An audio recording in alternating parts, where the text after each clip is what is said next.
So, you want to play Jinx, the loose cannon, in Dungeons & Dragons? Here's how I do it. Jinx? Stands for Jinx. Durr.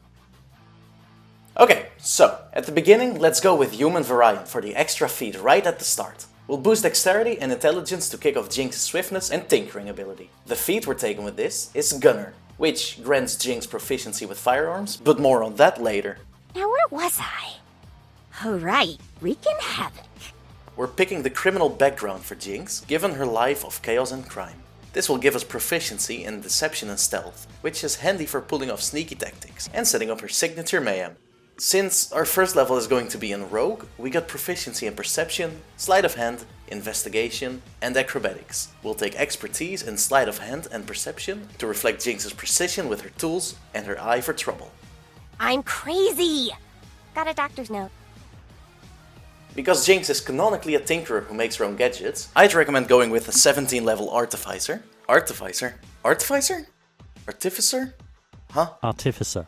The Artillerist, and adding 3 levels in Rogue for some extra tricks. This setup gives us Jinx's signature explosive and chaotic gadgets, while also letting her get in and out of trouble. We start out with Rogue at level 1 for its skill proficiencies and sneak attack, giving Jinx just that extra kick of damage. It won't be huge, capping at 2d6, but it's enough to keep her hits impactful. Level 2 grants Cunning Action, making it easy for Jinx to dash or disengage and keep moving on the battlefield. At level 3 in Rogue, we choose the Thief subclass to lean into her resourcefulness and speedy item use. This lets Jinx use objects as a bonus action, making her even more effective as a swift criminal. At level 4, we jump into Artificer and select the Artillerist specialization at level 3. The key abilities from Artificer are Magical Tinkering, which means you quickly imbue a mundane object with magic, just like empowering it with Hextech. You can, for instance, make something emit light or put a recording in it. As Artificer, you learn to create magic items by tinkering with them. You can infuse them, and just like the feature above, you can flavor it as putting Hextech in something. You can give yourself or teammates magical items from the infusions list for Artificer. For the Eldritch Cannon, Jinx creates a flamethrower, force ballista, or protector cannon that she can place down or hold in her hands. You can flavor this as fish bones, pow pow, or zapper, or if you want to be creative, you can make your own little weapons that Jinx could have made. At level 5, Jinx gets the Arcane Firearm. This means you get more damage on your spells, which enhance her theme of blowing stuff up. At level 11, Jinx gets the ability to infuse a weapon or item with a spell that allies can activate, giving her more tools for chaos to distribute to her team. Think of this as extra boom that she can pass around. Glitter and guns. Now that's a winning combo. When I play Artificer, I like to describe my spells using all sorts of science-y things, like quickly making a little machine to do poison spray, or having a pressure grenade for a spell like Shatter. This is also my recommendation to do while playing Jinx in D&D. Here are some examples. To reflect Zapper, you can use spells like Shocking Grasp or Lightning Lure as a replacement for that pistol. Maybe, if you ask your DM nicely, they'll even let you add Lightning Bolt as a spell. For her Flame Chompers, we can use spells like Firebolt as grenades. Alternatively, Web works well to simulate a trap effect.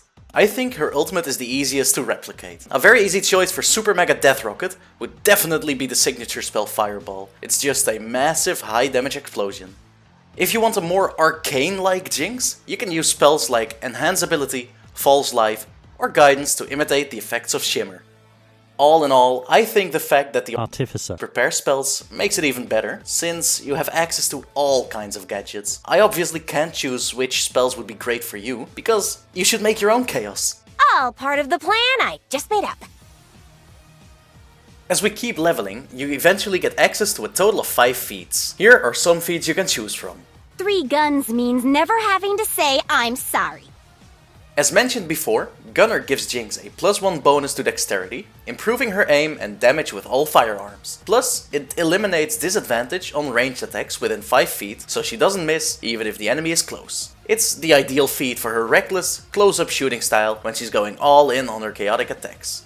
Duck! Just kidding, that won't help. Sharpshooter is essential for any ranged gunslinger, allowing us to deal more damage from a distance. This feat lets Jinx take a -5 penalty to attack rolls to add +10 to the damage. It's perfect for emulating her wild, powerful shots, especially with fishbones, giving her explosive shots that really pack a punch.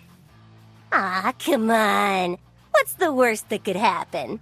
Lucky adds an element of unpredictability to her fights, just like her personality. With this feat, she gains 3 luck points per day to reroll attack rolls, ability checks, or saving throws. It's perfect for a character as chaotic as Jinx, giving her that wild edge in combat, making sure she gets out of sticky situations, or into them. Guns don't kill people. I mean, until you shoot them.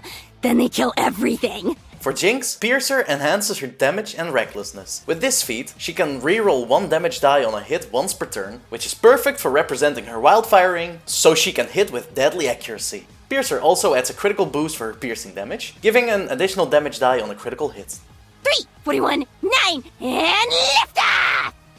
The mobile feat is a great fit for Jinx's frenetic, unpredictable style. It gives her an additional 10 feet of movement, which means she can dart around the battlefield, stay out of reach, and reposition herself easily, which is perfect for a hit and run strategy. I really need a new gun. But don't tell my other guns.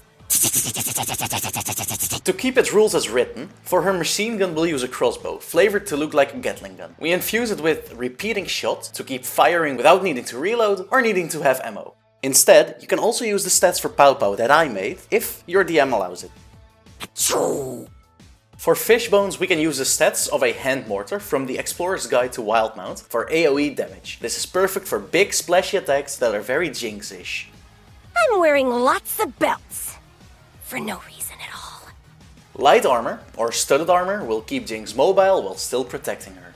If you like high risk though, then don't pick any armor to make it look more like Jinx. Seriously? That's a bummer. And there you have it, a build for Jinx in D&D. Be sure to discuss with your DM about specific flavor elements for Jinx's weapons and abilities, especially to keep them thematic. Let me know if you'd play her differently and who you'd like to see next. Don't forget to like, comment and subscribe, and thanks for watching.